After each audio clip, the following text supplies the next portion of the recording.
The following is a presentation of the iRacing Esports Network.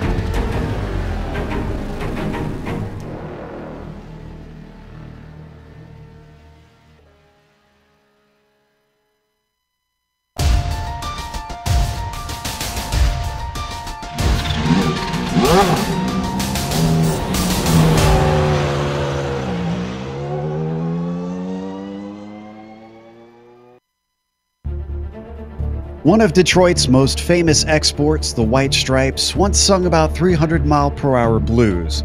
And though our drivers won't get close to that fast around this track, the blues part will probably be apt once the checkers fall. It's not just the punishing concrete walls that line this place that leave drivers beaten and battered, but the notorious bumps that jostle them all across the island.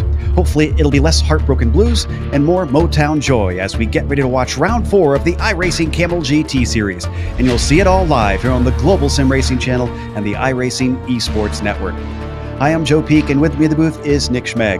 Behind the scenes is our director, Sean Crackers Ambrose, and he's using cameras provided by Ducky Beard. Nick, welcome to Belle Isle, one of the newer additions to iRacing. Tell our viewers about this demanding track. Joe, demanding is the perfect word to try and describe this track. For most of the year, Belle Isle is a beautiful little park on the Detroit River. Look one way and you see the outline of Windsor, Ontario. Look the other and you see a skyline of the Motor City, Detroit, Michigan.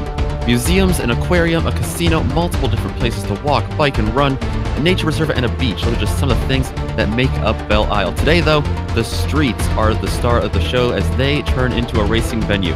14 turns, many of which are sharp and abrupt on a circuit that's 2.35 miles or 3.78 kilometers. IMSA and IndyCar have dominated the action here on the Isle in recent years, but Detroit has been hosting motor racing since 1992. Today we get to take a look into some older cars on a relatively young track. To get a better idea of the challenges that await the Kamel GT drivers today, let's send you down to Sunset Drive for the GSRC lap guide. All right, we've got Philip Lake in the GSRC Audi, so let's do a lap around Detroit. Coming down to turn 1, even though it's a hard braking zone here, it's still really tough to pass while entering the S's. The four-wheel drive gives you some grip over the infamous hump, but don't push your luck because you can still easily find the walls on either side. Obviously, it'll be important to make sure you get a good run because the most popular overtaking spot is down here into turn 3. The main thing with this turn is to not outbrake yourself because there's very little room on the outside of the corner exit. From there, it's a short blast to 4, which is a little more open than you'd expect for a 90-degree corner and can hand you some time that's hard to find elsewhere. But 5 is the complete opposite, with a tall curb on the inside and a tightening exit. Then, you've got a little crest on your way into 6 that'll make the car understeer horribly. And often, this is what hamstrings drivers on the backstretch when they have to lift and ruin their momentum. Try to straighten out these gentle bends, and then with the long braking zones of the Audi, you're getting on the binders way before the kink on your way into 7. You can take a fair amount of curb, but be careful because you don't want to clatter the car off into the barriers. Now we're into the narrow fountain section, which requires a lot of patience and a lot of throttle modulation. Expect it to be mostly single file through here unless someone makes a serious mistake. And even if they do make a mistake, a track blockage is a very real concern to watch out for. Once you get out of there, you've got to prepare yourself for the last few corners. There's no room for error with the nasty curbs to the inside and bare concrete wall to the outside. These are corners that will reward those who can be both precise and brave. From there, keep your foot in it all the way through the last bend and across the line, and hopefully you've now finished a lap around Detroit.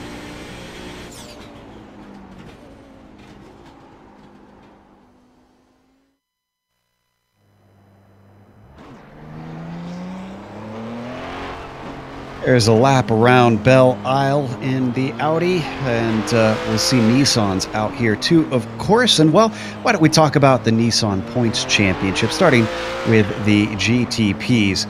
Fabian Gerber currently up at the top there, but Justin Albrecht and Ardo Iamaki are giving a very close chase. In fact, I'd say you could count Timu Toika in there as well as being not too far behind at only 12 points back. The first point at which we get a decent jump between the positions is Antti Lepisto, who has moved up into 5th. The biggest significant difference is Iamaki moving himself up into 3rd after round 3. Now, the GTP lights covered as well here. Well, right now, those points are being led by Martin Krejcik. Bronislav Robanek giving chase for him, who overtakes Radek Sikora there in third place. Carlos Fonseca rounds out the only 4 that we have competing in that lights category. Let's go over to the Audis, 2 of them to cover as well. Nick, what are we looking at?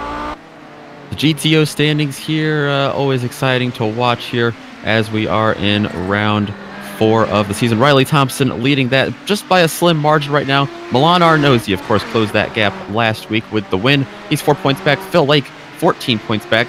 Dennis Neinhardt, 15 points back. Nicholas Mercanos, 19 points back. As a couple of those drivers moving up, a couple of them moving down. We also have the GTU standings to take a look at, the amateur category for these Audis. Hideki Koivisto leads Matthew Jetse right now by 7 points. It's Michael Haynes and Adam Lindgren following closely behind them with minus 12 and minus 14 behind them. In Ivo Andreni, going to be in 16 points back, sitting there, moving himself up into the top 5 of this of the GTUs, 16 points back now. Now, if you've never watched the Kamel GT series, well, you're in for a treat today, that's for sure. Detroit is difficult. This series is difficult, so let's run that down, give you an idea of what this one is like, because it's a little bit different. We are in round 4, as we mentioned. However, 60 minutes today. Typically, a race, what they call their sprint format, is 40 minutes, so this is slightly longer. You can't expect pit stops. Hopefully, this will help alleviate some of the more outrageous moves that could happen to the start. With 20 more minutes of racing, that should put people in slightly less of a hurry. The setups are open on these cars, which would be very important over these jostling bumps. And there you see the scoring. 25th for win in each of the top classes. The amateur classes still score where they are overall in their class, so they don't get 25 points for an amateur category win in the series, and they go down to 20th.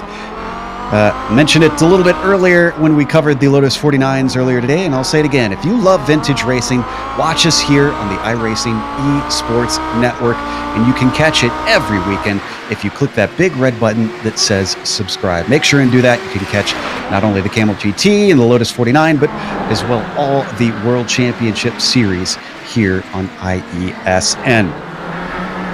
Taking a look at qualifying, I see plenty of the Nissans have gotten in both their laps at this point. Yamaki leads them right now, but Vili Ruola, who's coming around to finish his second lap, is currently working his way down the back stretch and leads the GTO qualifier. And it looks like right now, Arno Iamaki fending off Fabian Gerber for that top spot in the Nissans as well. Antti Lepisto, Justin Albrecht there, 3rd and 4th. As we see here, Fabian Gerber making another one of those laps here. Looks like not able to improve just by a little bit. Ooh, very, very close. About 2/100ths of a second off of his fastest lap.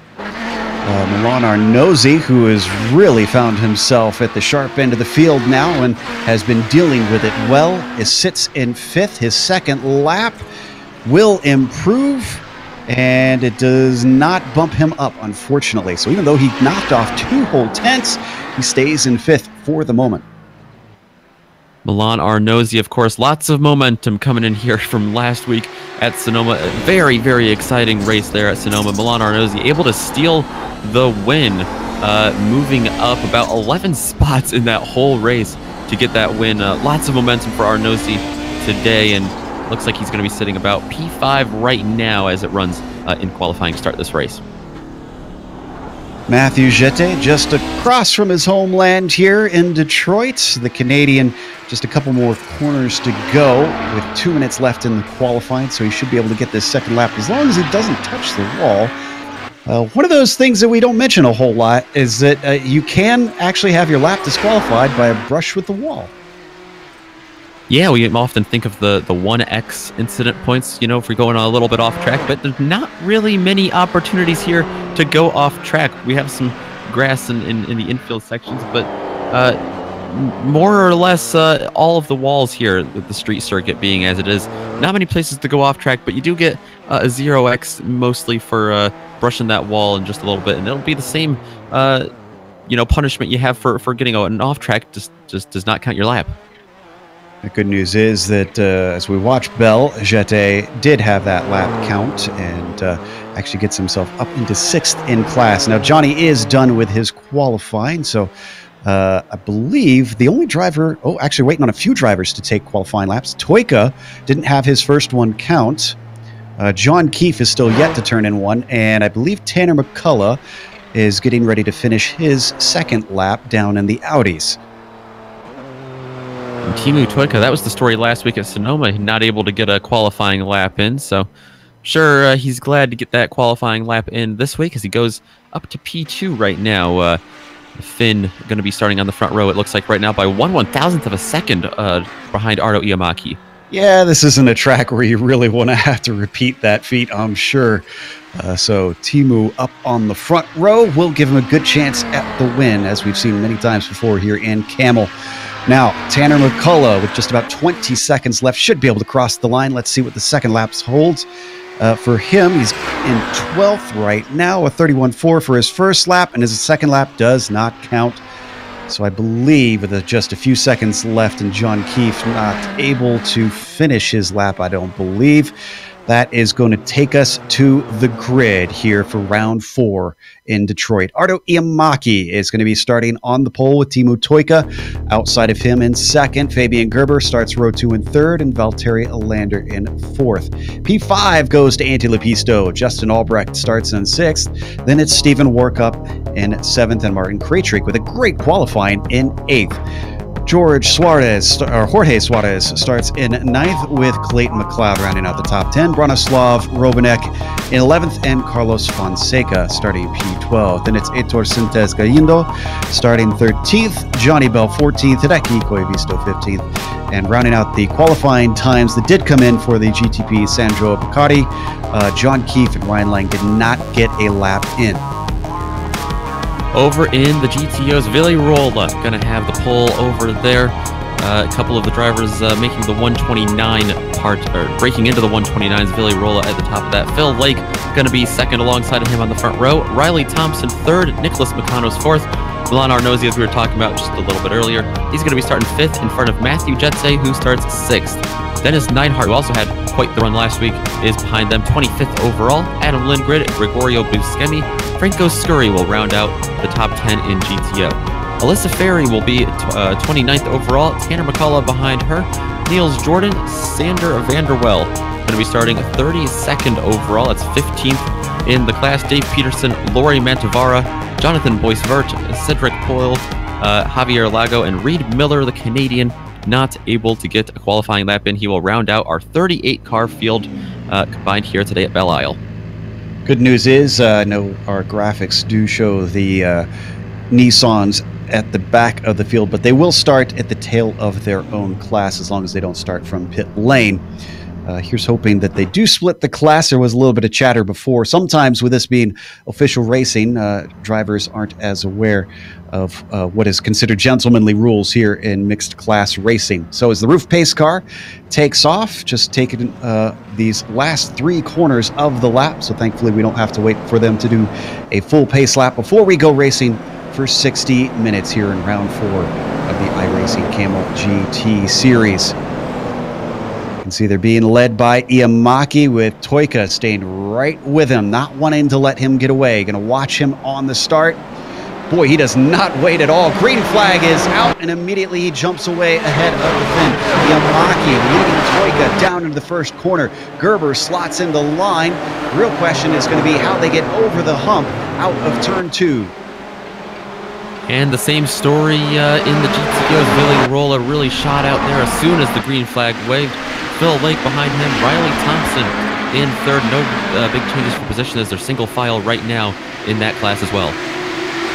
Looks like pretty clean over the hump, but not through turn 3. Hideki Koivisto gets turned around as he's now being run down. Oh, and he's just going to wait. You can see him there on the corner of your screen as all the GTO cars are going to stream by. Vili Rolla leading Lake, leading Thompson, Lucanos, and Arnozzi, your top 5. Otherwise, not really seeing any huge dramas. No big dramas yet. And Joe, one of the things we didn't really talk about earlier is the traffic here is not going to be fun to deal with in a lot of sections of this of this circuit. So right now, as these groups are racing amongst themselves, that's going to be great clean racing for them to get that in, because not going to last long. They're going to catch the Nissans are going to catch the Audis here soon, and we are going to have quite the battling. Yep, and they've already finished lap 1. Look at how close they get to the wall on the exit of 13. And coming back onto the front stretch, it is currently Iamaki leading lap 1, Toika second, Gerber third, Alander fourth, and Albrecht in fifth. Saw a car heading down the order. Oh, it looks like Sandro Beccari is stuck in a horrible place. In fact, he's perpendicular. Had to wait for the GTO cars to get by completely, and now I think he's getting going. Yeah, he was. He was sitting there sideways. Great. Not a great spot at all, but could have been a lot worse because he was kind of to that inside out of the racing line, and thankfully all of these Audis were single file. They were able to squeeze right through there and get by cleanly. Back up at the top of the GTO pack, Phil Lake still chasing Rolla. This is a familiar scene. These two, two of the major players, I should say, here in this series. The real question will be, what about Riley Thompson? Been a little bit on and off over the past season. Right now, I'd say he's on a hot streak for this season. He's losing touch of the top two for the moment. He's probably going to want to get back up to them before they get away too far, especially with Mukanos breathing down his neck. You can see there in the background that he is staying very close to that black, white, and red car. A bit of a battle happening between Muscuri and Buscemi. It looks like he managed to make the pass. McCullough took a peek on him. Look at all the cars stacking up behind, though. We got a bit of a bottleneck. Yeah, absolutely. And that is Tanner McCullough giving a little bit of a tap there to Buscemi. Sorry, that was Scurry there as he got a little bit sideways through there. McCullough also got sideways.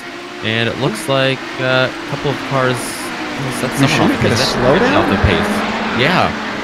Must have had some sort of penalty he had to serve there as he let a lot of cars by. That bumps him all the way down to 14th. He was near the front of this train. And that shows you how costly it can be to make mistakes around here, especially with how difficult it is to pass. We're only 4 minutes in. Let's jump up to the Nissans. Martin Krejcik having a nice little battle with Clayton McLeod. Clayton just coming off of the Formula One cars with the Williams as he brakes and gets really close to the back to the gearbox of Martin Krejcik, but he's not having anything of it for the moment. And joining that battle, Jorge Fernandez Suarez in that number 17 Nissan, sitting right there in the popcorn position right now, trying to take advantage of any maybe run-ins that Krejcik and McLeod have with each other here, as it is just so tight through a lot of these corners here. Really hard to judge where the guys in front of you are going. Now, if you were in the Nissans, would you try to make moves now when you don't have the traffic to worry about, or would you try to be patient and hope that the traffic gives you opportunities to get by? I think you got to go for it now. You can't bank on those Audis a lot of times to give you those opportunities, as we have quite the battle going on up front in the Nissans here. Timu Toika holding off P2 right now from Fabian Gerber, but yeah, I think you've got to go for it now, because it's just going to get all the more hectic if it's not already hectic enough for you when you meet those Audis. As we ride on board, you get an idea of just how much they have to handle when it's not having traffic involved, with Fabian Gerber giving chase of Fat Timu up ahead of him, as he's been nicknamed.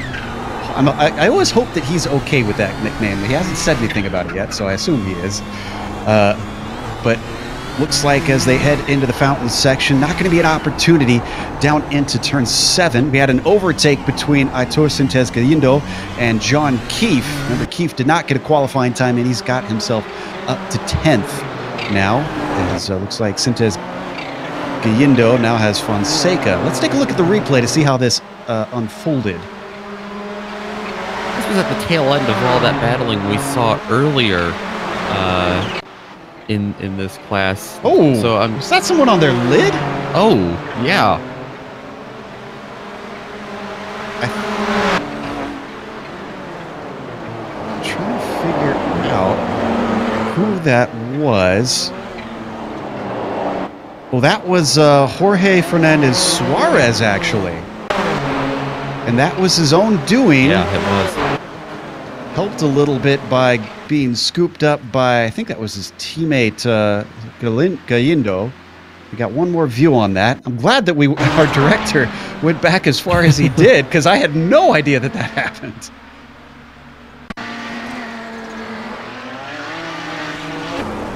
Yeah, that's quite the awkward place to come around the turn there and see a car sitting in the middle of the track there on his lid. I'm sure that surprised a lot of people, including Suarez. I'm sure it surprised him as well. That's how his race is going to end up today. Yeah, just lost grip coming off the corner, and then his teammate got into the back of him, and that was all she wrote. He could yet still get out there, as I don't think the car should be too damaged, at least in terms of engine and suspension, but he will have to wait a while before he can get back out on track as we come back to the battle for 8th with McLeod not giving up on Prix.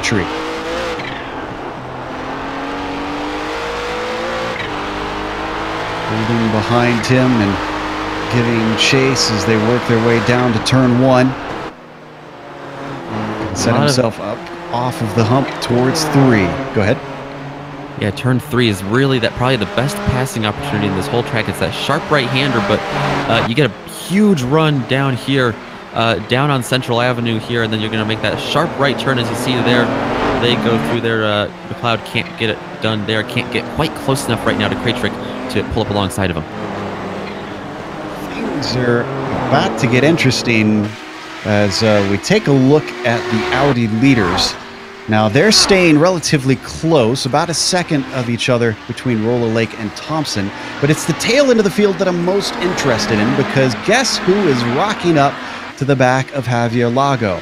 Ardo Iamaki, our leader in the GTPs, has a train of cars behind him, so he cannot sit around and dilly-dally behind this GTO class. Absolutely. The traffic there that Toyka and Iamaki are dealing with here, really stacking up the guys behind them, and it's going to be real interesting to see how they maneuver here. Not really more than one racing line through a majority of these turns, but they're going to have to find one and find it cleanly. Yeah, I don't know if we caught it in the camera, but Justin Albrecht nearly made contact with Lago in the background. Now they finally get a straightaway here to deal with Hoyle, who they get by. Then they've got a little bit of break before they've suddenly got a mess of GTO cars ahead of them, and they still haven't broken up. It's still Iamaki in front of Toyka, in front of Gerber, in front of Lander, in front of Albrecht. I think this is going to get very, very interesting because there's side-by-side battling with a number of Audis just ahead of them now. Lander was taking a peek around Gerber there a couple of turns ago. I think he backed off, knowing the traffic that they have ahead of him. Don't want to be caught side by side. If he can't get that pass done in time, that would be an ugly situation to be side by side in the Nissans and then come up on the Audis.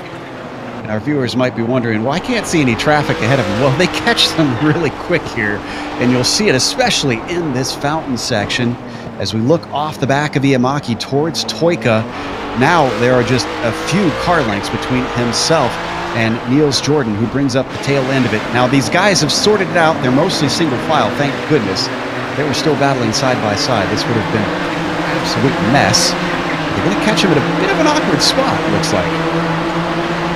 Yeah, I hope they're all aware of the incoming traffic. It looks like they are so far. It's still really tight, though, as Iamaki going to slice and dice his way through there. Timo Toyka really pulled up alongside of the back of Iamaki there just because of all of the stack up that's going to cause, and a lot of swerving now down the straightaway.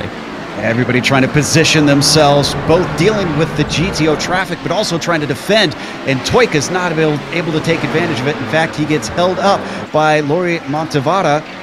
Montevada gives him a gap as the rest of that train has to slice through there.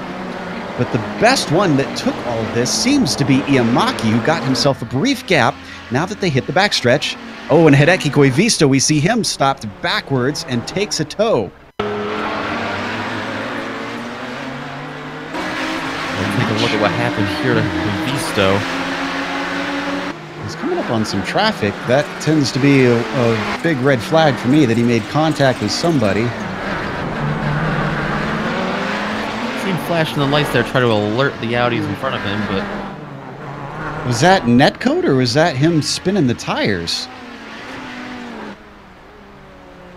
That was from that angle. That was a little bit of turbo lag there on Quavisto and really hurt him there. Oh, and looks like we had a little bit of trouble. I'm trying to find out who that was. It looks like Buscemi, Gregorio Buscemi, with an incident here in front of a couple of Nissans. So we come back live. I'm actually trying to find Buscemi myself. Where is he now? It was right in front of Teemu Toika. Toika tried to get underneath him, and he's 12th in his class now. Yeah. Yeah, it caused quite a scare for him, and then Fabian Gerber was able to get around Toika with that little incident there. Don't think there's any damage on Toika on that though. Yeah, they both made contact, and Buscemi did clip the wall. Now, as that was happening, actually, I think we had contact behind them. We're not going to be able to get these replays. Yeah, there was big contact between Reed Miller and Valtteri Alander, which then caused even more contact between Justin Albrecht in both cars. So severe damage in the midst of the Nissan pack. We're starting to see what we expected out of this race, which is just a little bit of carnage.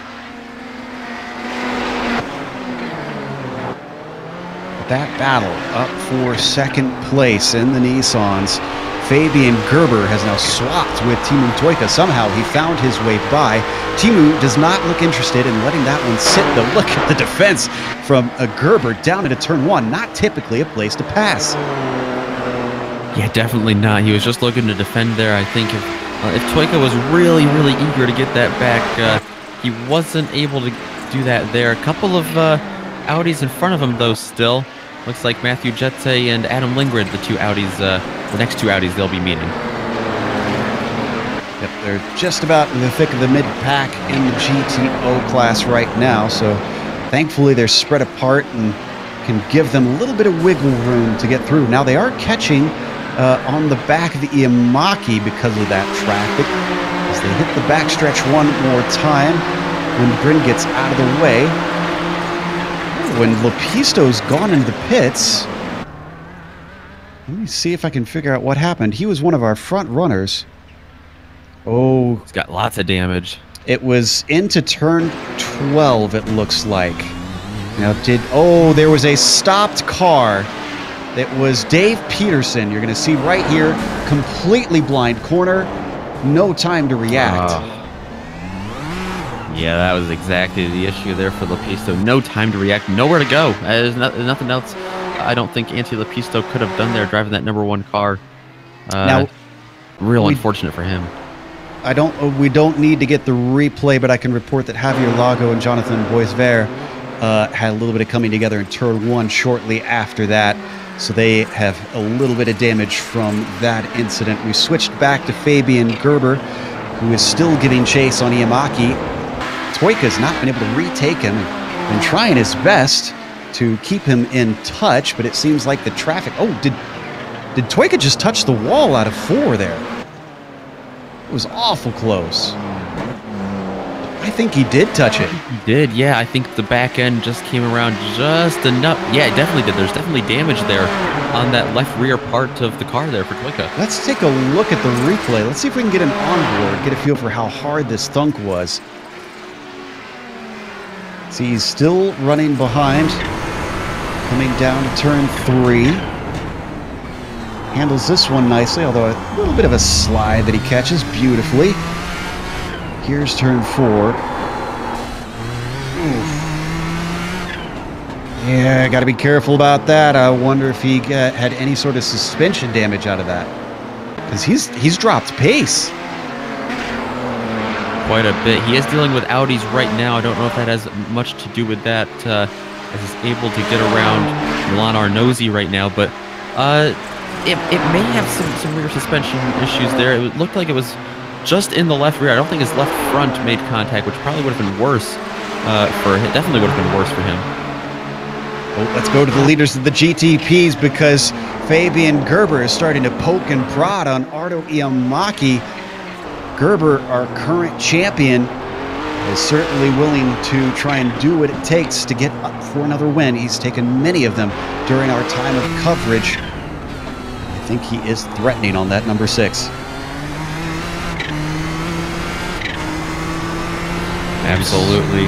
Ardo Iamaki coming off of the win last week at Sonoma.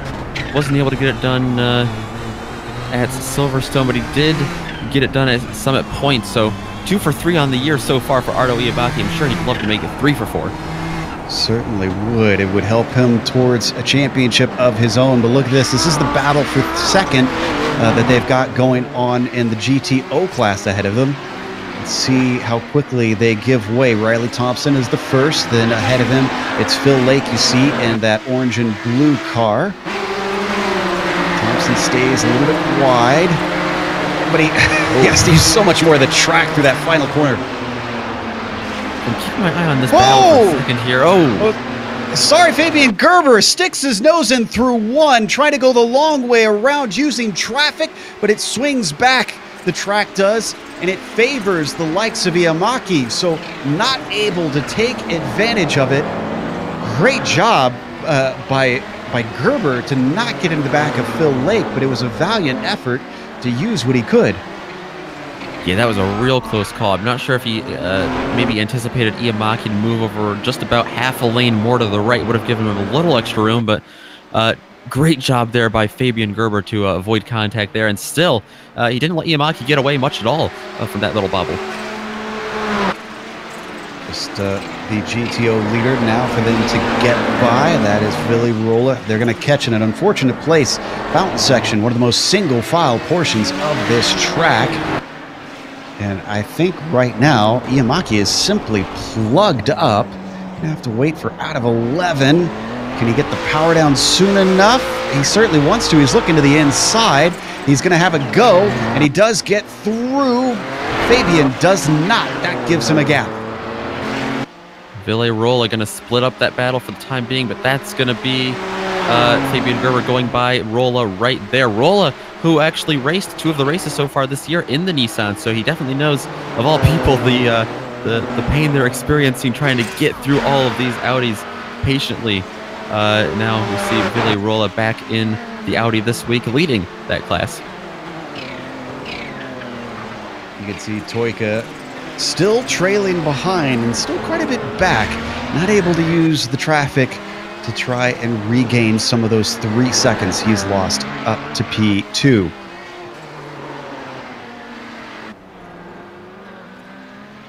Back 7th in the Nissans, we've got a little bit of a battle between Krejcik and Keefe.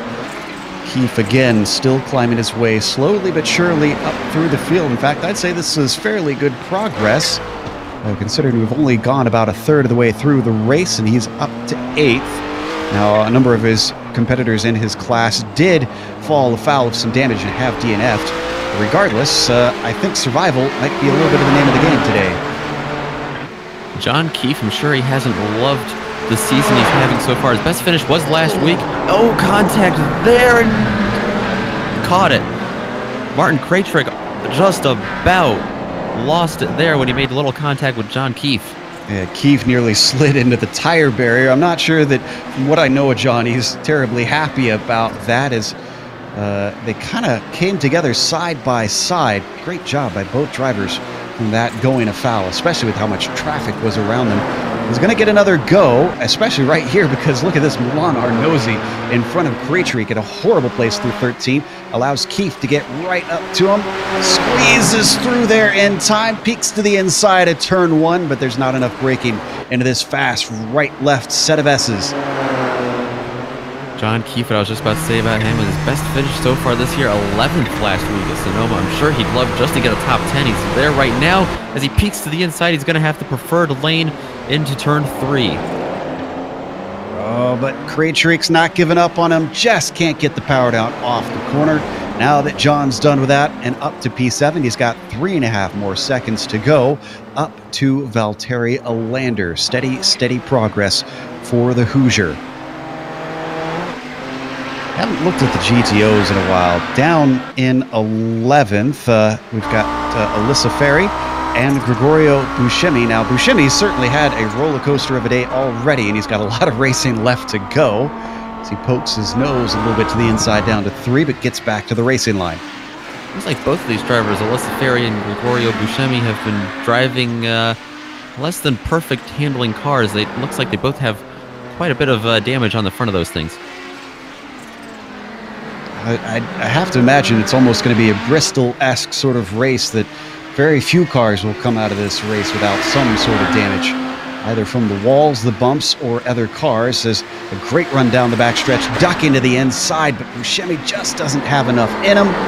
Oh, but a big slide from Alyssa opens the door slightly. She slams it back shut. Greg is going to have to sit behind in the fountain section. Waiting patiently right now. He keeps peeking a little bit, just a little bit underneath her car there. Just can't quite get the power down. She's actually going to hit the wall. These Audis are pretty sturdy, but you can't do that too much, and another hit into the wall. I think the steering on Alyssa's car is pretty borked now. Let's see how long it takes for Greg to be able to overtake this. To be honest, it might have evened it out a little bit. She had quite a bit of right front damage. Now she's got pretty equal left and right damage. Looks pretty symmetrical right now. On to the straight towards turn 3. Buscemi looks to the inside. He's got a nose in, under braking. Just has to get the power down off the corner. Oh, but Greg bobbles over the... well, who is that at the side of the road there? What a Nissan. That was Anti Lepisto. Oh, and yeah, we saw Lepisto have problems earlier, so he probably tried to come back out, I'm assuming, and decided the car was much too damaged to continue on, as this battle definitely continues, because even though he's gotten by, Alyssa certainly is making sure that Greg has something to think about. Down into the fountain corner. Up and over the curbs. Finally, I think Greg getting himself a little bit of breathing space. Oh, big slide coming through. Turn 8 won't help, though. Yeah, I think you said it perfectly. The steering on these cars is just a little bit wonky right now. They're just... I think they're just struggling, one, to keep it fast and keep it in range of each other, but also to be able to get through here cleanly, not keep hitting the wall, as Alyssa Ferry did right there. Quite a bit, another hit there on the left side. Meanwhile, we've got a battle for second in the GTOs. It's been best of the rest out here, and look at this. This is not going to help as Krejcik tries to sneak around him. Slight brushing between the cars, and that puts a gap between them just as we join the battle. Isn't it typical here? Clayton McLeod as well in a battle with Krejcik right now as he hounds him in his Nissan. Yeah, McLeod and Robanek closing in there on Riley Thompson, trying to get around him there. Not going to be able to get enough speed on him there to get around with a couple turns left. I'm sure they'll be able to find a way. Looks like they'll be able to here. At least McLeod will. They might split him, though, and it might leave Robanek behind him. That's exactly what happens there. Yeah, that hurt Thompson something fierce. He was so close to being able to attempt something on Lake. And with Lake, you really got to take every chance you can to try and get an overtake done. He certainly won't give it up easily. Now Robanek is going to be able to slip on through. And once again, not going to give the greatest of corners to Riley Thompson. Nothing done wrong between them, just that is the nature of multi-class racing. Speaking of which, our attention has to be everywhere, because up at the top of GTP, Ardo Iamaki has been under threat recently. Fabian Gerber in the number 3, now less than half a second behind. All it takes is one bad run with traffic for this lead to swap. As they split Gregorio Buscemi right now, that's going to help Iamaki quite a bit, but really no problem there for Gerber. Just had to take a little bit of an alternative line through there to get by Buscemi, and he will be back on the loud pedal trying to chase down Iamaki now, going into turn 3. They've continued to drop Teemu Toika. It's now 4 seconds between themselves and the Finn. And I can't imagine. I would think that the traffic would give opportunities for Teemu to get back up to them. So I'm pretty certain at this point that Teemu seems to be suffering from some sort of handling damage, or maybe even top speed disadvantage with the contact he's made. Yeah, Toika's got a little bit of damage on the front, a little bit on the rear. I think that's just enough, like you said there, to just really put him at a disadvantage here. Still holding nicely in third place. He has a huge gap back to Justin Albrecht, so he has a comfortable cushion there for now. I'm sure he'd love to keep that, be able to salvage a podium out of this. Yeah, that is a testament to the speed of our top drivers. We know that Albrecht is no slouch.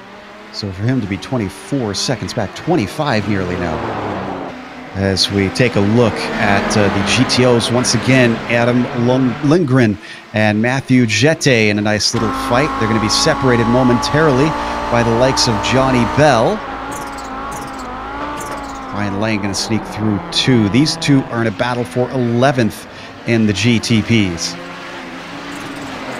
A battle within a battle right now. A battle in the GTPs squeezed right in between the battle for 7th in the GTOs there. Adam Lindgren holding off Matthew Jette right there. And as he said, Belle and Lang in between them. Just a bit of an Audi sandwich with the Nissan meet. Oh, what a great run there for Lang. They're going to go 3 wide here for a moment. Lang's got the inside down into turn 7. Can he get the car woed up? Got to be careful with those curves. He gets over nicely. Beautiful move by Ryan Lang to get himself into 11th. Lindgren was actually able to put his car underneath Johnny Belle there for a second because Belle had just such a horrible exit there. It wasn't necessarily a horrible exit, just great move, like you said, by Ryan Lang. So that is going to help Jette close in on Lindgren. Really tightens up that gap. They're about to be lapped by their own class leaders as they come up behind them. We're right on board with Jette. Yamaki and Gerber are still very close together. Traffic seems to bring them up close and then separate them, just teasing us each time. We're nearly halfway through. The question is, how many drivers are going to be running a split it even strategy, and how many drivers are going to be coming into pit with as long of a first run as they can go? We would normally be having about 11 minutes left right now. Now we have 31 minutes left. In fact, this is a 1-hour race instead of the 40-minute races that are a little more common in this series. So all new ball game when you add 20 minutes on the clock creates for some differing strategies on the track. And it can make a difference. If you're clogged up behind someone who's slower, obviously you can use that as a chance to maybe run some fast laps by yourself. But that can bite you depending on where you come out in traffic. I'm almost starting to think maybe that's what Fabian Gerber needs to do, because it's half of the race gone and this hasn't worked so far. So maybe time for something different, throw in a wild card. Looks like maybe we got our first scheduled stop here. Krejcik has come in. Did he have any, looking to see if he had any contact before that. I'm not seeing anything. I think this is a scheduled stop for Martin.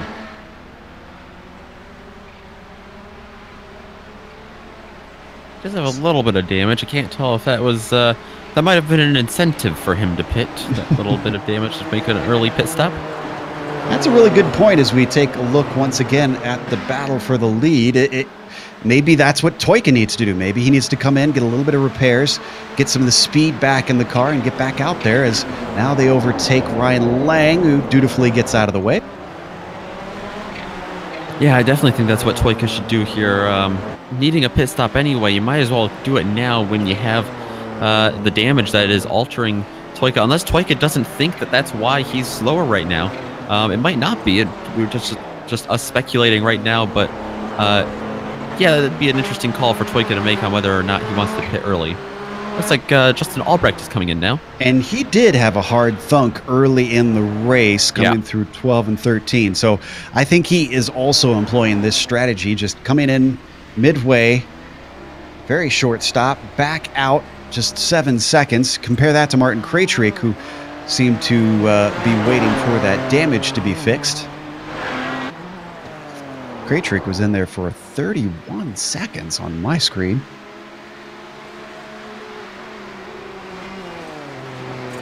So Albrecht returns in 9th position. Back in the Nissan's battle for 4th, Stephen Warkup, Scott Valtteri Lander, and now how about this? John Keefe has already worked his way up to 6. We missed him overtaking Clayton McLeod. Could be seen 2 in 1 here, depending on what kind of opportunity presents itself with the traffic as he rocks up to the back of a Lander. Stephen Warkup coming off of a 6th place at Sonoma last week. And he's had a decent season. A lot of those mid-top 10 results for Warkup. Haven't talked about him much today. He's really good at running a quiet race. It's, really close behind him with a couple of with John Keefe getting around Valtteri Lander there. Wow, he made it look easy. Just breezed past on the way towards turn 1. John Keefe has got a fire lit underneath him. He's already trying to chase down Warkup now that he's disposed of the likes of a Lander. That's the car of Buscemi just ahead of him. That's being a little bit of a nuisance for the moment. Now he's going to be able to get by through 5.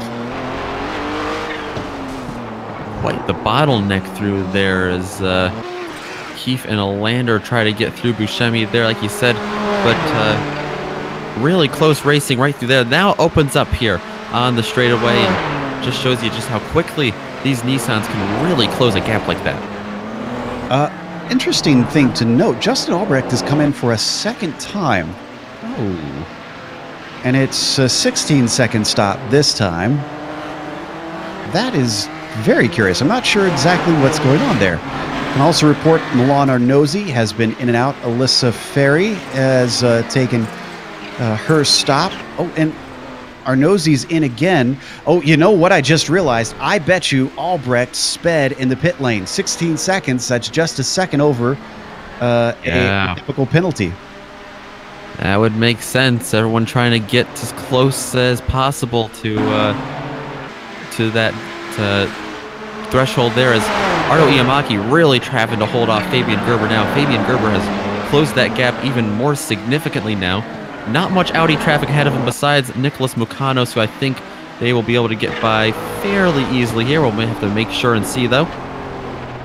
Caught him in a bad spot. And keep in mind, these cars do not have pit limiters, as they didn't back in 1989. Iamaki just times these perfect as Gerber has to force his way through effectively each time, continuing to risk the car. It hasn't gone completely south for him yet to cause severe damage, but he's got to be careful about how many times he has to try and follow it through. I can report that John Keefe as well got past Stephen Warkup. John all the way up to 4th from nearly the complete back of the Nissan grid. And that's one of the things that has really made Iamaki stand out among his fellow competitors here in the Nissans. He can really time these perfectly, time these passes around Audis perfectly, and set those Audis up as a pick to use as a block on the Nissan competitor that he's dealing with behind him. He can really time that perfectly. He has great insight into the corners to know right when to do that. Experience counts here in the Kamel GT series. Now 25 minutes left to go. They're coming up on that battle for 2nd yet again in the GTOs. That's Lake and Thompson, which is broken up slightly.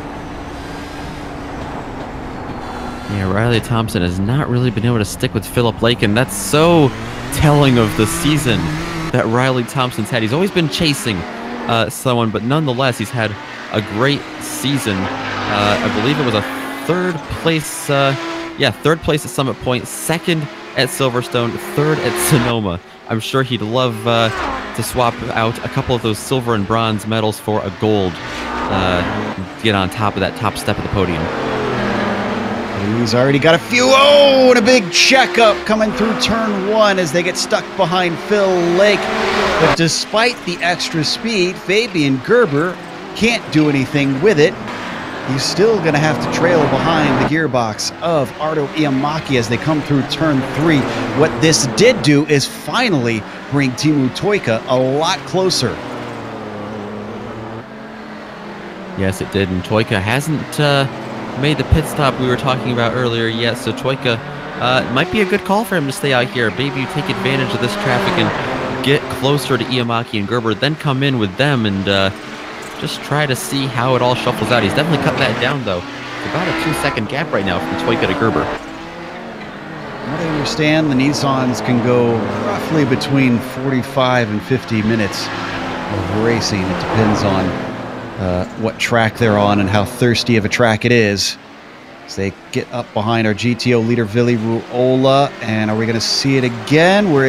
I've seen this multiple times where Iamaki comes up to turn 12, slides in there, and uses it as a perfect way to separate himself from Gerber, because Gerber either has to make a risky move or wait patiently behind whatever Audi he's going by.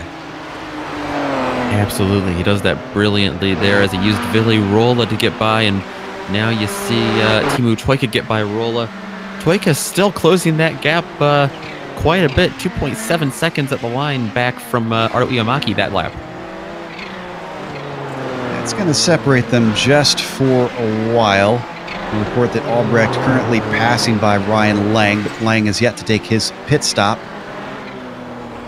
Quite a few drivers have DNF'd at this point. We've got Sandro Biscari, Jorge Suarez, Hideki Koivisto, Reed Miller, Dave Peterson, Aitor Sintes Gallindo, Antti Lepisto. I don't expect to get back out on track. He's sitting in his stall. And then I see Valtteri Alander. Now, when did Alander DNF?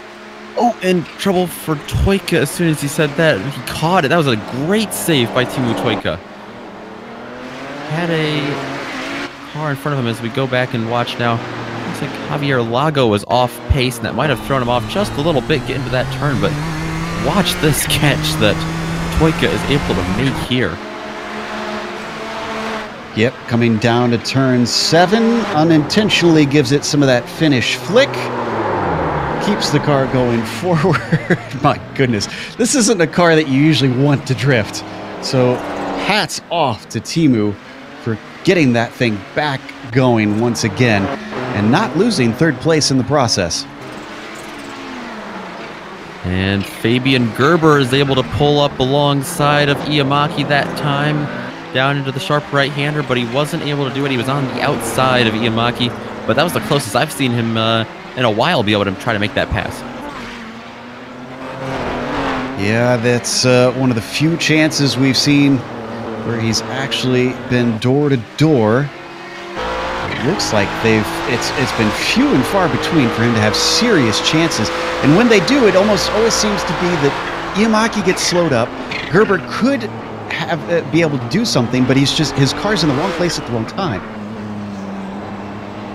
Yeah, exactly. And now they've got a little bit of traffic ahead of them in the way of Milan Arnozzi, holding them up here.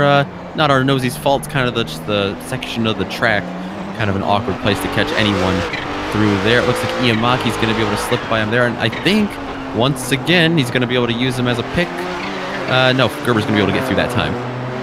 Even still, it cost him time. Just like it's been every single corner that we look going through there.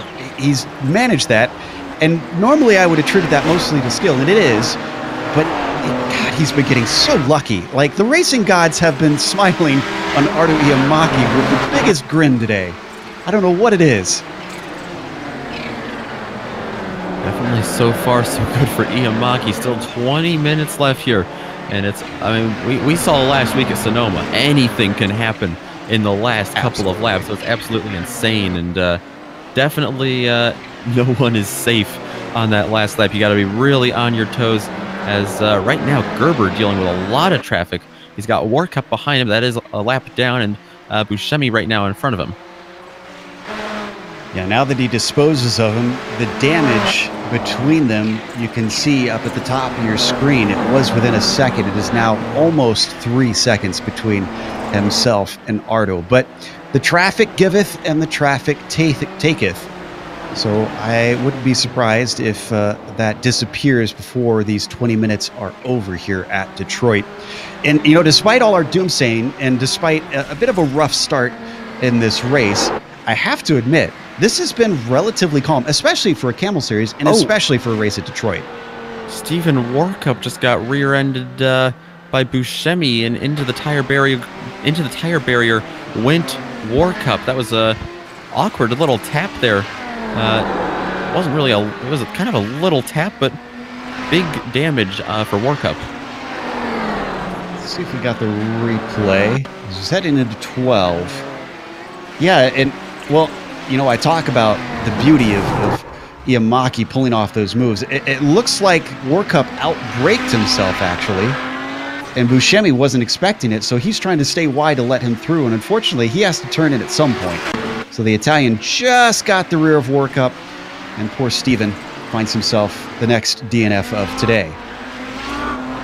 Yeah, that's exactly what happened. Warcup was having a great run up to 4th at a certain point of this race, and he was back a little further when that happened. But yeah, great run Warcup was having today. It's unfortunate to see it end in a tire barrier. Well, and speaking of a run to 4th, well, guess who's now had that? John Keefe up to P4. And he's 30 seconds behind Timo Tuga, so I don't think that he's going to be able to catch Fat Timo unless he has a major problem. But even still, my credit goes to John Keefe today. I think this is one of the best drives we've seen out of him in a long, long time. The Hoosier having run from the very back of the GTP field up to a top 5. Meanwhile, fastest lap just got set by Fabian Gerber. He's closed that 3 seconds down to 1.5. And you know, you mentioned John Keefe there with a great run from 17th to 4th. Another driver we haven't talked about much today is the guy right behind him in the 23 Nissan. Carlos Fonseca has had a very quiet race, gone from 12th to 5th, sitting in a nice top 5 position right now as well. Nobody around him. He's got 25 seconds up to John Keefe, 36 seconds, 37 actually, back to Justin Albrecht. In racing terms, we tend to refer to this as no man's land. You're just kind of running the race by yourself. Hopefully, well, I can't imagine he's both in Detroit and in the Kamel series. That word does not describe anything of either of those.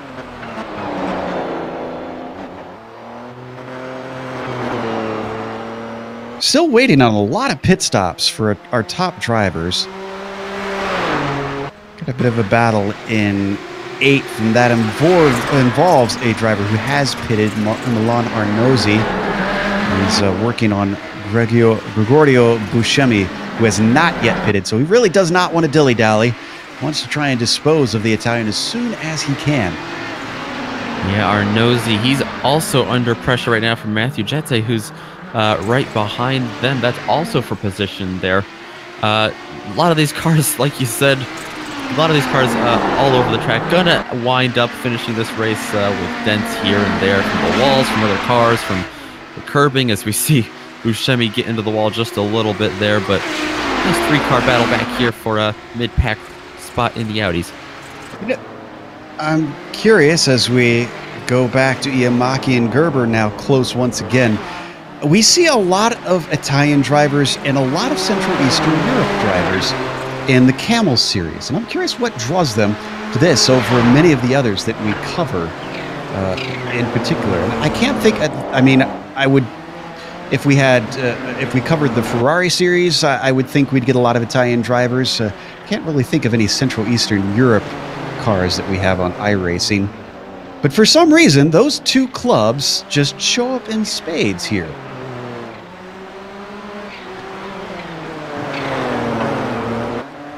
Still battling for this first place between the number 3 and the number 6 car. They've been fighting all race long, and eventually they've got to come in for a pit stop.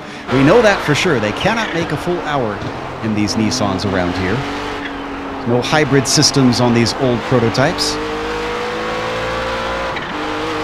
I'll definitely be interested to see if Gerber pits when Iamaki does, or if he stays out a lap, or if Gerber wants to pit before Iamaki. It's going to be real interesting to see what strategy call gets made there for the 6 of Iamaki and the 3 of Gerber. Boy, look at how close he continues to get. We've seen this time after time, but it never seems to pan out in his favor. They're coming up on Bronislav Robanek, who's multiple laps down at this point. Had some problems that I don't think we saw on screen that has sent him well down the order. In fact, the last of the GTP still running. Through the fountain section one more time. Gotta think that in the next 5 minutes, both Iamaki and Gerber should come in.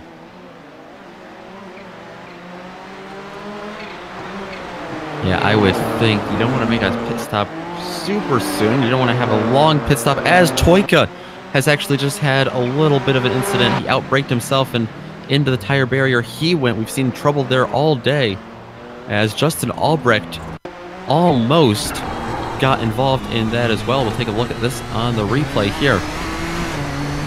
Yep, it's going to be at the end of the back stretch down into turn 7. We'll see Albrecht just sneak by since we're riding on board. The Finn, yeah, like you said, almost a rookie error. Unusual that the car just suddenly locks up. It's like he realized at mid-corner, I'm coming in too hot, and just points it towards so that he hits it square on. Luckily, he did not lose the nose clip. Everyone getting into a rhythm here up front in the Nissans, and all too often that's when we see a lot of those rookie mistakes being made by some drivers, is when you just get too comfortable and into some muscle memory and lose your foothold in a couple of turns like that. More traffic in front of our 2 leaders, and it's Buscemi once again. Yamaki catches him at the place that he loves, and he's going to be able to get through. Fabian Gerber has to check up a second time around the second apex.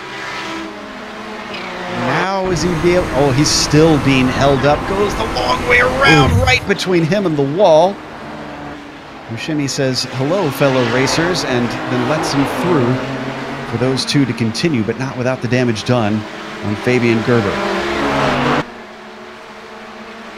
That was really close to the wall there. I don't think you could put a couple pieces of paper in between Gerber and the wall there. So close to getting, just so close to brushing that there. I would have really slowed him up, but already right on the heels of Iamaki, already still going after this lead. That was facilitated slightly by Neidhart, having to let him through. We're not missing anything up at the top of the GTOs, although it is relatively close. Rolla being chased by Lake, but they've got a gap between them. If it goes down, we'll jump over to them. This has really been the battle for the lead that has been the most exciting all race long. Down to 11 minutes to go as they come up to the back of Scurry and Boisvert. That's close. 2 cars to sneak through. Oh, wow. God, he knows exactly how wide the car is and just where to place it. This has been a masterclass in traffic management. There goes Gerber into the pits. I think that was the right call. Yeah. Riley Thompson has come in. Vili Ruola has also finished his stop and is back out. That's going to give the lead to Phil Lake for the moment. He's still yet to make his stop. Thompson back out on track now.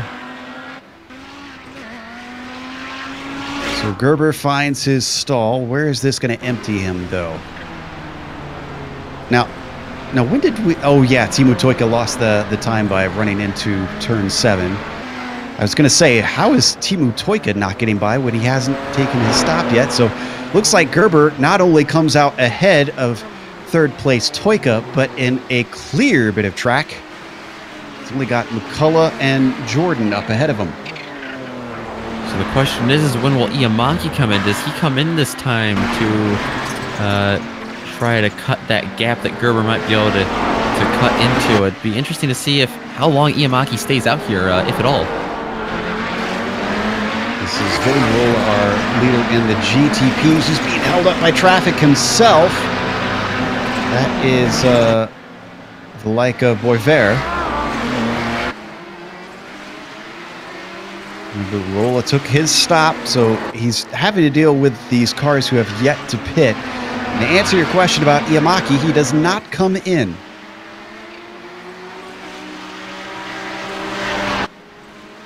Well, Iamaki seems to have a pretty clean track ahead of him. Just Lori Montevara right now to get by, so can't blame him for staying out there. He's got to take advantage of this clean track ahead of him. I have to wonder how many drivers even can tell what is going to give them the advantage in terms of traffic as far as pitting. Even with someone up on the pit box, it would be supremely difficult to know what is a good call around here as we ride on board with our current leader in the GTPs. Yamaki been cool as you like all race long. Can't think that he'll be able to go too much farther, though. No, I don't think so. I think he's got to come in the next 1 or 2 laps. We have 8 minutes and 30-some seconds on the clock right now. He's going to come up to the pit entry here in a moment, up towards turn 12. For probably the first time all day, we've seen him not hit traffic through there. Out of 13, this is the pit entry here. Wow. Interesting call for Iamaki to stay out. He still has, looks like fairly clean track ahead of him, but you know, the worry has to go into the fuel conservation. How much has he saved so far? I guess he's got a really light right foot because, wow, I thought for sure 50 minutes would be about as far as you could go. This is Phil Lake, our leader in the GTOs, who as well has saved quite a bit. Now, it's a different story over there.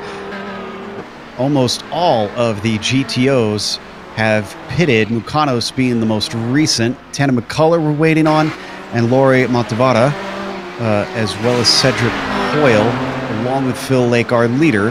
But otherwise, everybody else has been in and out.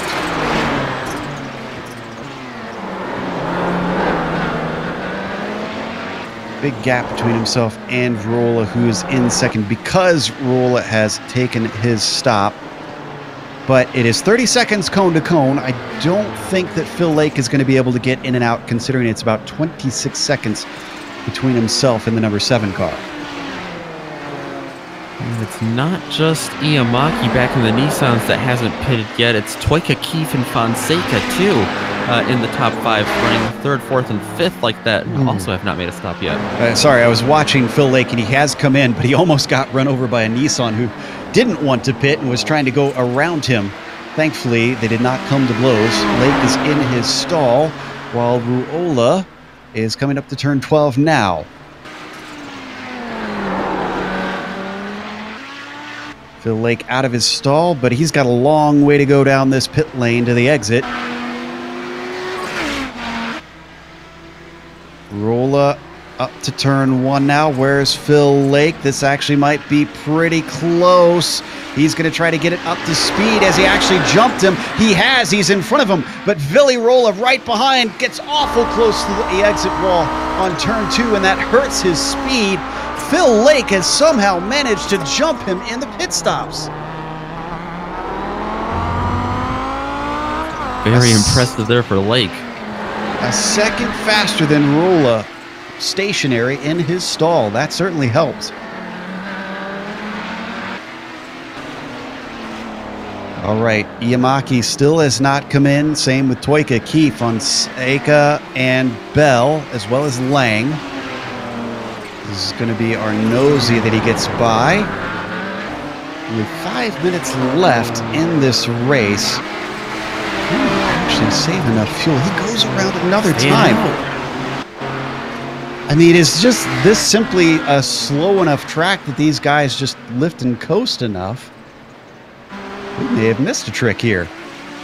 I think that's what Fabian Gerber's thinking right now. He might have missed a trick too. Yeah, and Gerber running about 27 seconds back.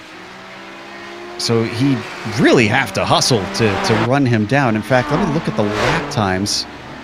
21.1 and 24.8, as well as a 22.4 for the last lap.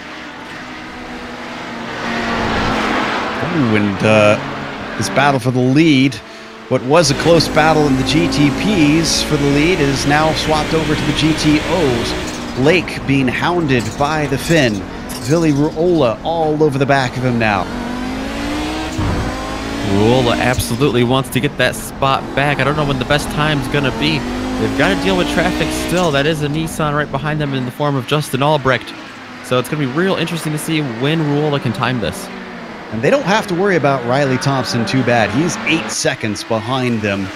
So he's not really a threat with only 4 minutes left to go. Even if they get side by side quite a bit, it would take a while for Thompson to come up to the back of these two. They're going to be split momentarily by the likes of Albrecht as well. They've got some lap traffic within their own class up ahead through the fountain section, certainly not doing them any favors.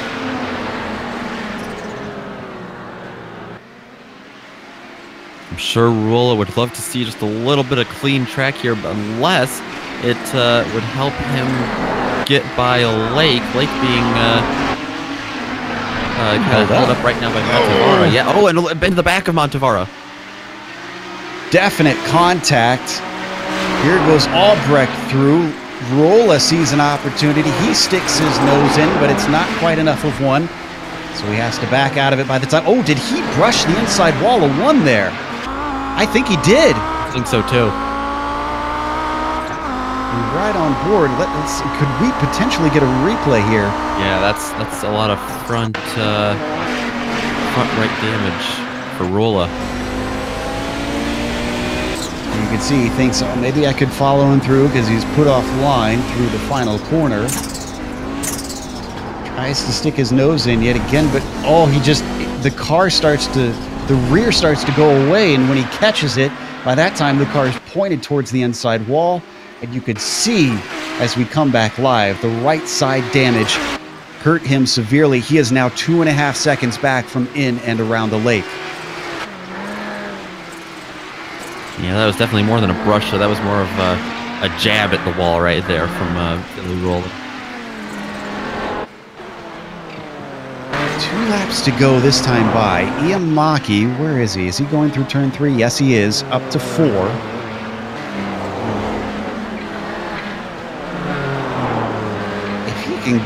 If he can get to the end, I will be gobsmacked. Maybe iRacing, the last build, messed with the fuel consumption of these cars. I don't know. But everything that I knew about these cars has apparently changed.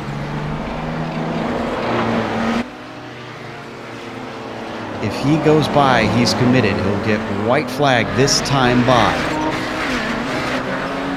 It's Clayton McLeod up ahead of him. McLeod has stopped. We pull over, let our leader through. Through 12. Then through 13. Is he coming in, or is he going to do this on a no-stopper? He is indeed. My goodness. White flag waves for Ardo Iamaki. And he's not going to be the only one, I don't think. John Keefe, Toyka, Fonseca, Lang, and Belle still have yet to make their stops as well. Yeah, that's the amazing part. I think at Iamaki we expect to be, really, really good at something like that. I didn't expect anyone, I'm sure you didn't either, to be able to pull this off, but so many people in the top 5. And how about Gerber not losing spots to Keefe, Toyka, or Fonseca? McCullough's the only GTO car able to make it to the end without a stop, we think, if he gets to the end. He's sitting in 5th in his class, which is no mean feat. And in fact, just behind him is Ardo Iamaki. So if Ardo laps him, that means 1 less lap that McCullough has to do. Ardo Iamaki now through the fountain section. You mentioned the wins he's had so far this season. I think he's about to make it 3 for 4. He certainly pulled a trick on us and on Fabian Gerber, who took a stop. Ardo Iamaki, though, he could basically cruise to the line. He's got a 19-second gap back to Fabian Gerber. And as he does indeed pull it to the line, the win goes to Ardo Iamaki. Phil Lake able to come through the last couple of turns here. After Rula got into the wall, Lake is going to handily take that win after a great pit strategy, passing Rula in the pits on the backstretch now, as he will be coming around the last couple of turns here. Got to keep it clean, and he should have the win in sights. Yeah, I think Vili took enough damage that his pace is really hampered because he's now nearly 5 seconds back. That's got to be disappointing after he could have made it an exciting battle down to the line, and I'm sure he would have given it his all on Phil in and around the lake. But with 3 more corners to go through turn 12, and then the double apex that makes up 13 with it, that's John Keefe behind him, just going to slip on through. But the win today going to go to the number 8 machine of Phil Lake. Phil Lake's first win of the year. And how about Riley? Celebrate in style. Yes. How about there's Rolla taking second. But what about Riley Thompson? Well, the well-earned third. Didn't quite have the pace for those top 2 today, but he gave it his all, and that'll be a nice points haul for the number 9 car today. I want to point out that Gerber and Keefe rounded out the podium. What happened to Toyka, actually? Keefe somehow overtook Toyka when we weren't watching. He must have had so good a pace, and Toyka, with the damage that he got with his contact with the wall, that he somehow slipped on through. McCullough, the only of the GTO class not to stop today. Well done to him. Well, I'm going to make a note for myself that this is one of the least thirsty tracks that we've seen in a while, which surprises me with its stop-start nature. But regardless, most of the drivers have now finished, so let's take a quick break here on the Global Sim Racing channel. We'll come back with the official results as well as driver interviews on your screen. You're going to see all the upcoming races here on the GSRC.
Welcome back to Detroit. We just watched round 4 in the Kamel GT series, and up at the front of the field, it was Ardo Iamaki taking yet another win.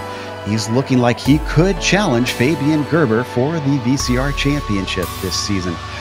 Gerber did follow him home, but it was a long gap. Well, that's because Gerber took a pit stop and Iamaki did not. John Keefe also did not stop, but had to come from the back of the field, so that's why he was so far behind. Still managed to climb to a podium. I have to imagine he'll be proud of that. Teemu Toika, a few mistakes cost him. He finishes in 4th with Carlos Fonseca, climbing from 12th to a top 5. Justin Albrecht was not without some problems today. He took 6th place. Martin Krejcik finished 7th, with Ryan Lang finishing 8th and Johnny Bell 9th. Top 10 was rounded out by Clayton McLeod, and then we head to the GTOs. Yes, and 11th place overall is going to end up being 1st place in the GTOs. Phil Lake passed Billy Rolla there in the pits. Riley Thompson, 3rd place. Exciting podium for sure in the GTOs. 4th place and 5th place go to Nicholas McConos and Tanner McCullough. McCullough, of course, surprising us, just like a couple of the Nissan drivers, not having to make a stop. Dennis Neidhart, Lanar Nosey, they're going to rebound from when they were further back to finish 6th and 7th in that class. Adam Lindgren, Matthew Jette, Gregorio Buscemi. What an eventful race Buscemi had. He's still going to wind up with the top 10. Lori Montevara, Niels Jordan, Cedric Poyle, Alyssa Ferry, and Jonathan Boisver. They're going to finish in the top 15 of that class. And then we get to some of the DNFs. We have Branislav Robanek in the Nissan. He's going to be 8 laps down. Sander Vanderwell and Franco Scurry, 2 Audis there. A couple more Nissans, Stephen Warkup and Valtteri Alander, who were really fast in this race, just ran into some difficulties about halfway through. Javier Lago is going to come home 31st overall, followed by Antti Lepisto and Aitor Sintes Galindo, who also had some trouble there. Dave Peterson in the Audi, Hideki Koivisto in a Nissan. Reed Miller is going to be the last of our Audis, and then 2 Nissans to round out the 38-car field today. Jorge Suarez and Sandro Bicari.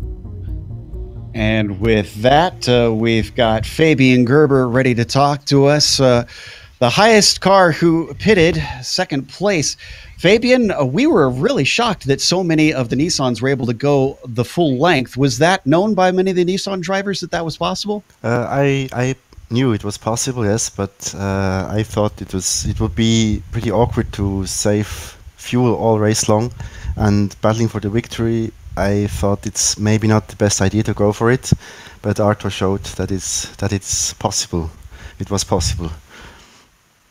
Yeah, very possible, and certainly impressed us. Now, talk to us a little bit about the traffic, because we saw coming into turn 12, the one after the fountain section, it seemed like every single time Arto would catch a car that he could slip through, and you either had to make something really risky out of it or sit and wait patiently. Yes, but that happened very often, actually. Yes, you say that right. I had to pressure Arto as much as I could, because this was the only way I could make him use more fuel than he wanted. And I realized very early on that he's gonna try for going without the stop, so I had to pressure as much as I could, and so I tried to stay on him even more than I would have in other situations, I think.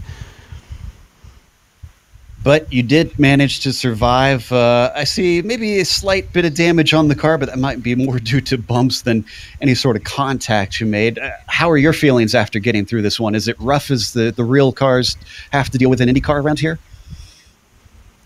Yes, I'm not sure if I understood your question right, but it's really tough, but I love it. I think also Long Beach should be finished by iRacing. These are great tracks, these street circuits to drive. They're difficult, they're bumpy, but it makes racing very well, as I guess you could see. I guess the race was nice to watch. Yeah, it was exciting from our viewpoint, especially that battle between you and Arto. Commiserations on a 2nd, but still, you've got another podium. Let's hope that you can continue to hassle him for the championship. Yes. I'll try as hard as I can, yes. That was Fabian Gerber, our 2nd place finisher today and current champion, trying to take the crown once again. But we've got Phil in and around the lake ready to talk to Nick. Phil, you had an awesome start to the season, Summit Point in Silverstone, and then I bet you're glad you're able to rebound from Sonoma with a podium, let alone a win. How about that race? Got past Billy Rolla in the pits. Yeah, this was a lot of fun today. Really intense track. Obviously, you're so close to the walls all the time, and I knew. Well, I thought I was going to have a quicker pit stop than the other 2 guys, so I knew if I was close to them when we stopped, that I maybe would get out in front, and it was pretty close. I just snuck out in front of him, so yeah, it was a fun race.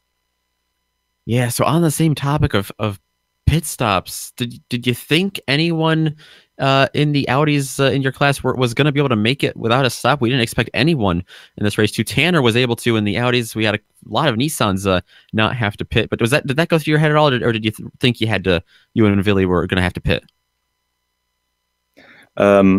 When I thought about it after the race yesterday, and looked into the numbers a little bit to see whether it was possible, and I would have had to save another quarter of a litre a lap to make it. And I think with Ville being out front at the start, I would have been too slow for the majority of the race to make that work. But I did think about it, yeah. All right, well, you put that strategy to good use, getting that first win of the season. We go to an interesting track next week at the Indy Bike Circuit. How are you feeling about going into there? I like these different layouts. I know a lot of the guys don't, but yeah, I'm really looking forward to that. It should be fun. All right, should be fun indeed. Well, congratulations one last time on your win. Hope to talk to you again here in the next few weeks of Kamel GT. Yeah, I hope so. Thanks, guys. See ya.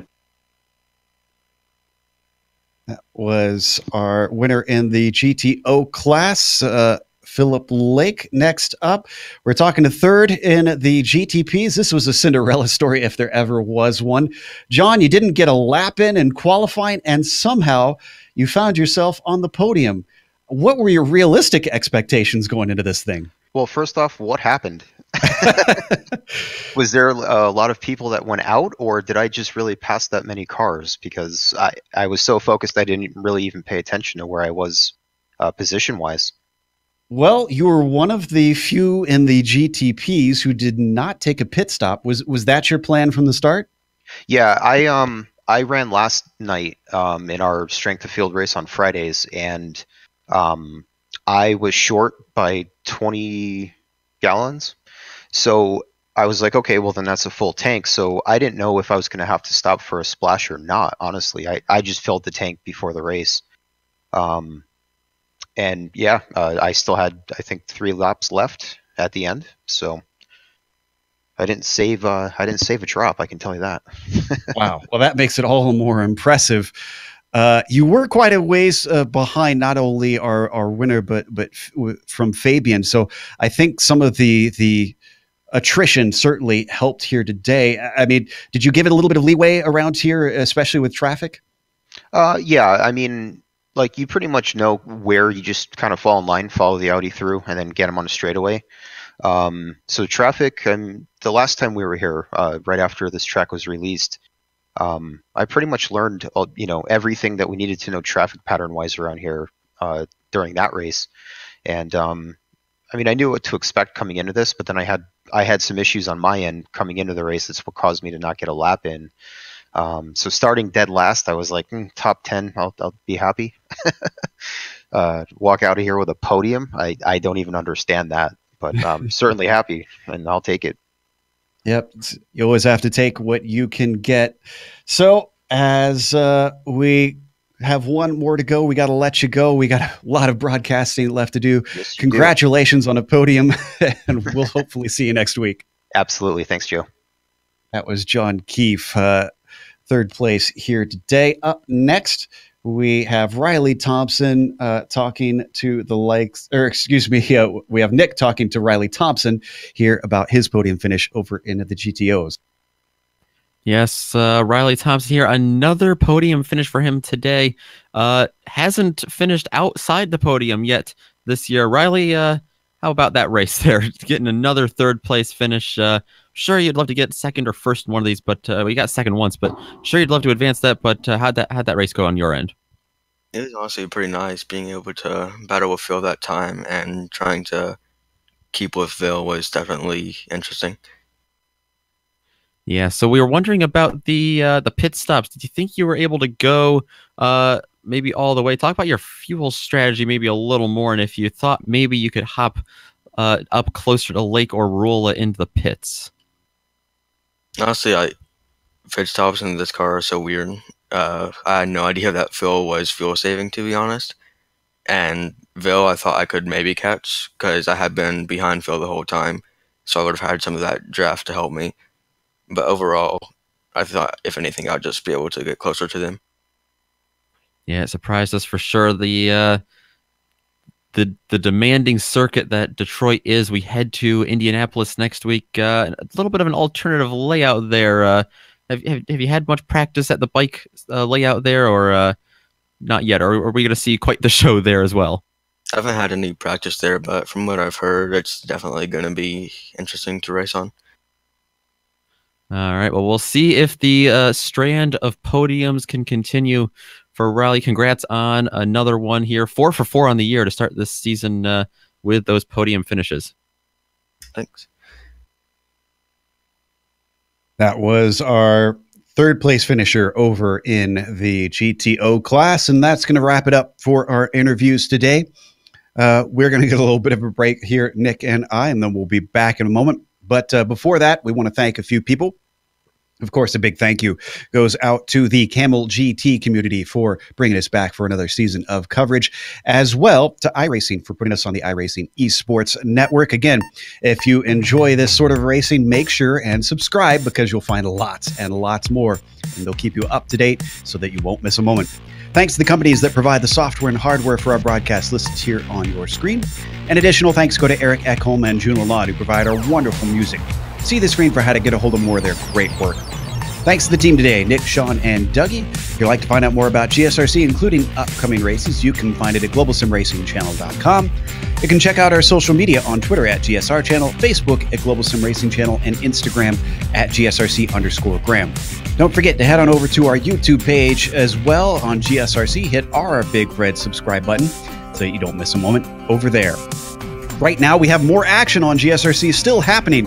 Go and join the DGFX race that is going on right now. They're nearly halfway through this thing. I'm sure the sun is probably already up over there in Italy. But the next time here for the Kamel GT, we'll be back over at Indianapolis, joining another Midwestern track. That'll be Saturday, January 12th at noon Eastern. We have upcoming races for other series listed on the screen, so check those out and mark them down on your calendar. But until next time, race clean, race hard. See you on the track.